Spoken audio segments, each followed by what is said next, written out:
Every year, the top prospects from all over the world get a chance to fulfill their dreams and become players of the best professional basketball league by being selected by one of the 30 teams that currently make up the NBA. These prospects are among the best that American college programs and international leagues have to offer, and they aim to take their games to the next level, play against consolidated stars, and help guide their eventual franchises to NBA glory by winning multiple championships. But despite most of us being familiar with the traditional process that leads to the draft day ceremony, many are wondering, how will the suspension of sports affect this year's selection? Will there even be a draft? And if there is, how will teams use their picks? Welcome to Courtside. Today, we'll answer these questions and provide you with a few indications on what you should expect towards the 2020 NBA Draft. Dating back to 1975, the NBA Draft has taken place during June, and this year's event wasn't meant to break that tradition. The 2020 Draft was originally scheduled to be held on June 25th, but the season's temporal suspension forced the league to reschedule all of its major events. Now, with the season back in full swing in the Orlando bubble and the playoffs set to finish by mid-October at the latest, this year's draft ceremony is expected to take place on October 16th if everything goes as planned. The earlier stages of the drafting process have also been rescheduled, and the basketball world at all levels is keeping track of them. The first of these events to take place is the NCAA Early Entrant Withdrawal Deadline. The decisions that prospects make regarding whether they will continue their college careers or not may have a great impact on what NCAA basketball will look like when a new season eventually takes place. So, if your team's star still hasn't decided on this matter, be sure to keep an eye on the news. The second early entrant withdrawal deadline has been set to October 6th by the NBA and will be the last moment that international players will have to choose whether they want to continue until draft day or not. This later date will probably not only be influenced by basketball matters this year, as international players may take into consideration how well are both the countries where they play and the United States handling the pandemic up until that point. On the other hand, many of the other key dates that we are used to seeing before draft day have been canceled or postponed indefinitely. Among these events, the most important regarding the drafting order is the 5-day Combine. The NBA Draft Combine provides teams with a chance to take a close look at the different prospects that they may be interested in drafting.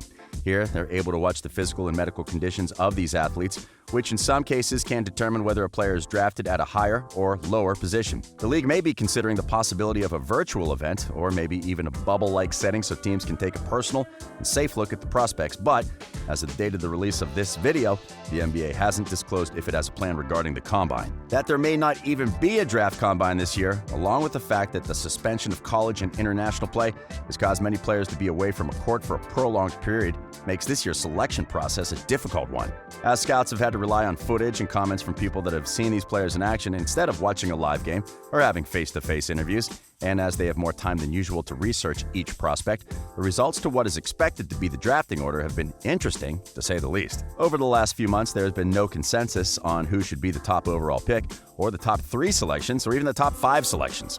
Between 5 and 10 players have been going up and down on the top 10 of the different mock drafts made by pros that you can find on the internet. For example, James Wiseman has projected to go as high as 1st and as low as 11th overall.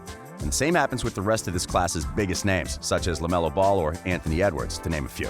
If there ends up not being a combine or a similar event, many teams might feel like they're approaching the draft with a guess rather than with a solid decision.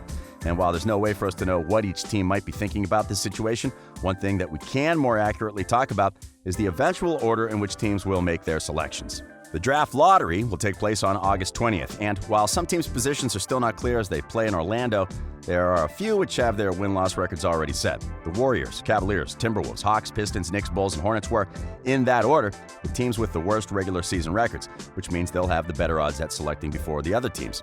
The bottom 3 teams, the Warriors, Cavs, and Wolves, respectively, will each have the better odds to win the lottery and thus select whoever they think might be a better fit for their rosters with the first few picks. This is an interesting situation for the 3 teams, as they already have many talented guards on their rosters, and as such may be thinking about drafting a big man that can complement their teams. Golden State's situation is especially intriguing, as they may not even need whoever they select to be good the following season. They will be getting Stephen Curry and Klay Thompson back after what was a season for them to recover from injuries, and that will instantly turn them into contenders. Still, they may land the first overall pick, and whether they decide to use it to select a player or to trade it to another team to upgrade their roster may be one of the most interesting stories of the following season. Who gets selected with the first 5 picks, as we mentioned earlier, is still up for debate. Many of this class's prospects seem to have the talent to turn into solid NBA players, but as is often the case, all of them come with their question marks.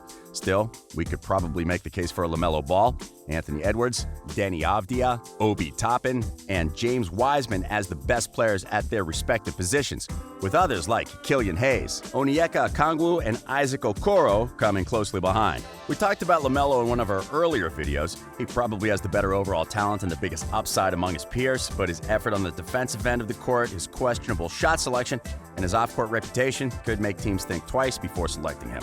While also questioned for his shot selection, Edwards is one of the best shot creators of his class. His body and athleticism will create a mismatch against most players on his position, and it is easy to see his 19.1 points per game carrying over to the NBA without too much problem. Avdija is among the few that have been able to resume his playing duties. He recently became the youngest player to win the MVP in the Israeli League and helped his team win the league championship. His shooting percentage is seen as a reason for concern, but his ability to dribble, finish, and create for others makes him stand out. Toppin's biggest reason for concern is his ability to defend opposing players, and though that is a crucial question, what sets him apart is his explosiveness, his leaping ability, and his versatility on the offensive end. Wiseman's best asset is his size, which could be used to dominate opposing players on both ends of the floor. And even though there are doubts regarding his versatility and his commitment to the game, his raw talent could be a great benefit for the right team. All of the prospects have their unique styles that will determine where they go come October, but one thing that they have in common is the challenge that's ahead of them to keep themselves at peak condition. Most college and international players have been months without playing competitive ball, and the one thing that they have to make sure of is that they don't let this time take a toll on their bodies or their minds. As we see the games in the bubble take place, we can notice how some of the professional players are still not on the top of their game, even though most of them were able to keep their training routines and most recently had a few weeks dedicated to taking their bodies back into game condition. Prospects must find ways to keep their bodies and their minds in as good condition as possible, or else when they need to step into a court, they might not be able to produce what they're expected to do at first, or they may even be susceptible to injuries that could further hurt their condition. As for us fans, well, we'll have to keep on patiently waiting to see all of these players eventually make their debuts and show what they're capable of. So, if everything goes as expected, the 2020 NBA Draft will take place on October 16th. Until then, scouts will keep on making researches, and many different factors may alter the chances of the prospects of getting drafted at a higher or lower position.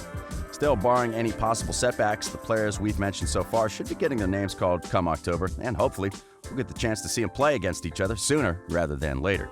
But what are your thoughts about this year's draft? Do you think any of the players we mentioned will get selected with the first pick?